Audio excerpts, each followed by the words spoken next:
Okay, so continuing on adding combinations to our takedowns, we're going to go back to the second takedown that we worked on, where we're stepping behind the knee. So my partner comes out. So now we're going to throw a 4-punch combination, okay? So if we, in orthodox, yeah. So we're going to throw jab, cross, hook, then we're going to throw our overhand.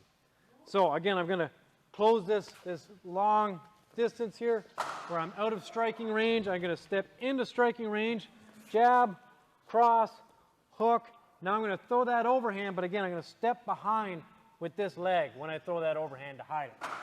So I'm out here, step in, jab, cross, hook. As I throw this overhand, I'm stepping behind his knee. And again, we're going to come here. We'll spin around a little bit. Again, jab, cross, hook, overhand. My head is right under his chin, ears on his chest. I've got good posture. My hands go behind the knees. I take him down. And now we're going to look at the same throw with the legs. So if his legs are up, we'll spin a little bit. I'm going to do the same thing.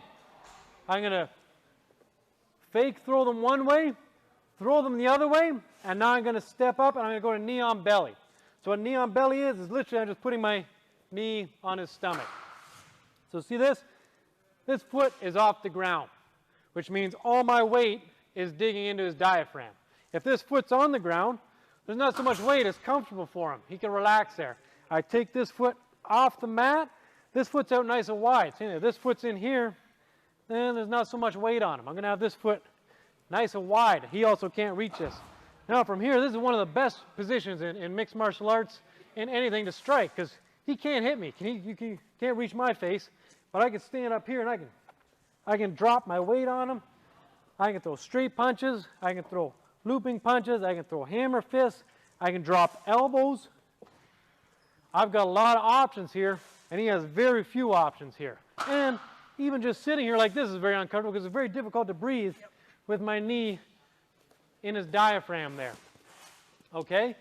So the second takedown we did, we're just going to throw jab, cross, hook, overhand, closing the distance, jab, cross, hook, overhand while I step behind, hands behind his knees. Now I'm going to, again, grab his ankles, fake one way, throw them the other way. I'm going to step around, knee on belly. So we want the kneecap right in his diaphragm. This foot is kind of hooking around his leg. I'm not sitting on these toes on the ground. All my weight's here. Then we can throw a couple punches, a hammer fist, an elbow, and then back up and do it again.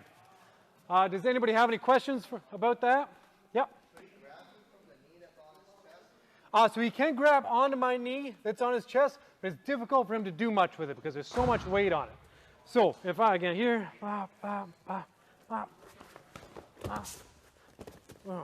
so I'm here. So if he starts trying to manipulate that, first of all, it's very heavy. Second of all, well, he's playing with my leg. I'm landing really big, heavy shots with a lot of gravity behind it. Again, I can drop my hip. If he's not protecting his head, he's not going to be able to eat many of those punches before he's unconscious. So he wants to be thinking more about protecting his head as opposed to holding on to grabbing my leg. Any other questions? All right, let's get it on 1, 2.